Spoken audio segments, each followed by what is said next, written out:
Bantuan sosial kepada korban kebakaran di Kampung Leping, Kelurahan Jongaya, Kecamatan Tamalate, Kota Makassar terus mengalir. Kali ini bantuan berupa makanan dan obat-obatan datang dari siswa Sesbinmen Angkatan 61 bersama Ikatan Jurnalis Televisi Pemda Sulawesi Selatan. Ada ratusan paket bantuan yang disalurkan langsung ke lokasi kebakaran. Aksi ini dilakukan sekaligus memperingati Hari Kemerdekaan Indonesia yang ke-76 tahun, Selasa 17 Agustus 2021.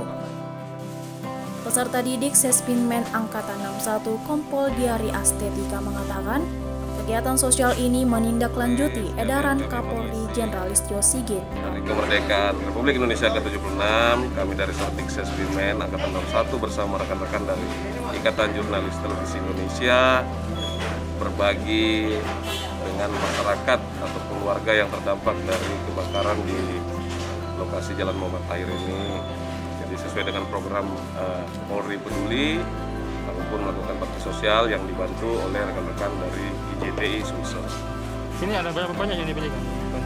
Kurang lebih tadi dari informasi dari rekan IJTI sebanyak 350 paket. Berupa apa itu? Berupa ada sembako, ada masker, obat-obatan, vitamin, untuk termasuk keperluan bayi. Humas IJI Pemda Sulsel Nana Jamal berharap dengan adanya bantuan ini bisa sedikit meringankan beban korban kebakaran. Kurang lebih kepala keluarga yang ada di sini 150 kepala keluarga, maka dari itu dengan jumlah donasi yang kami salurkan, kami harap bahwa ini bisa sedikit meringankan kebutuhan dan juga beban dari para penyintas yang ada di Kecamatan Jongaya ini. Harapannya ke depan?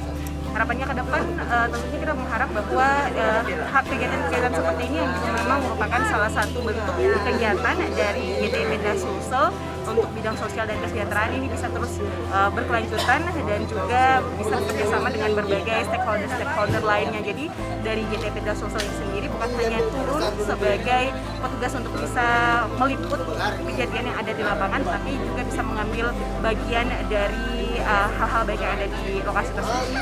Jenisnya penyalurannya itu door to door, satu paket satu rumah. Adapun lebihnya itu kita hitung per kakak. Itu kondisi sekarang para korban gimana? Dari pantauan tuh? Kondisi korban sekarang untuk bantuan makanan dan lain-lain mungkin sudah cukup.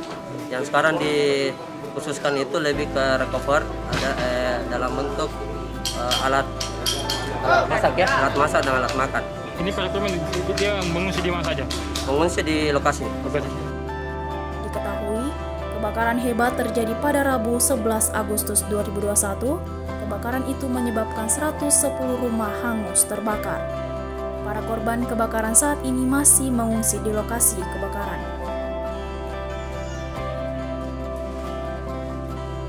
Dari Kota Makassar, Muhammad Ishak Agus, Fajar.co.id melaporkan.